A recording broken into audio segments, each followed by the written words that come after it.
আমি কিন্তু কৃষ্ণের লাইফের কিছু কিছু পার্ট ওরা খুব সুন্দর করে সাজিয়ে এখানে রেখে দিয়েছে। আর দেখো ওর চাইল্ডহুড সিনগুলো, ওর মাখন চুরি, এসব অনেক কিছু ওরা সুন্দর করে একদম সাজিয়ে রেখেছে। আর এখানে অ্যাটমসফিয়ারটাও এত সুন্দর যে তোমার ঢুকে মনে হবে যেন আগের কোনো যুগে ঢুকে গেছো। আর দেখো রাধাকৃষ্ণটাও কি সুন্দর, আর ওয়াল পেন্টিংগুলো এতই সুন্দর, দেখে মনে হচ্ছিলো যেন সামনে থেকে তুমি সব ঘটনাগুলো দেখছো।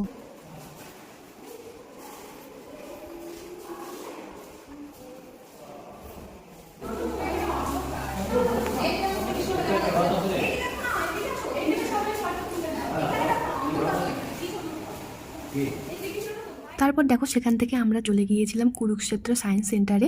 আর এখানে দেখো মহাভারতের যে ব্যাটেল সিনটা ছিল, এটা 360 অ্যাঙ্গেল করে ওরা খুব সুন্দর করে একটা থিম বানিয়েছিল। আর এটা দেখতে এত ভালো লাগছিল, যারা কিন্তু হিস্ট্রি লাভার তারা কিন্তু এখানে ঢুকে খুব আনন্দ পাবে, এদের দেখতে কিন্তু খুবই ভালো লাগবে। আর এদিকে দেখো একটু পরে তোমরা দেখতে পারবে আমার বড় পিসামশাই কীরকম মজা করছে। সেখান থেকে বেরিয়ে দেখো আমরা চলে গেছিলাম আরও দুটো মন্দিরে। আমি এখন এই মন্দিরগুলোর নাম মনে করতে পারছি না ঠিক করে। ফার্স্টে দেখো এই যে এই মন্দিরটা গিয়েছিলাম, তারপর আবার এই মন্দিরটা গিয়েছিলাম। তো ওখান থেকে ঘুরেই আমরা আবার চলে যাব জ্যোতিষার বলে একটা জায়গায়। দেখো সেখানেই এখন ঢুকছি। এই জ্যোতিষার জায়গাটায় নাকি কৃষ্ণা অর্জুনকে গীতার উপদেশ দিয়েছিলেন, তো সেই জায়গাটাতেই এখন ঢুকছি। এখানকার জায়গাটা খুব শান্ত ছিল। আর একটা ছিল ঢোকার মুহূর্তে কিন্তু একটা বড় বটগাছ ছিল। এখানে একজন গাইড নেওয়া হয়েছিল, উনি আমাদের অনেক কিছু বুঝিয়ে দিয়েছিলেন। তারপর কিন্তু আমরা আর কোথাও ঘুরতে যাইনি, এখানেই লাস্ট। তারপর আমরা বাড়ি চলে গিয়েছিলাম। তো আজকের ব্লগটা এইটুকু।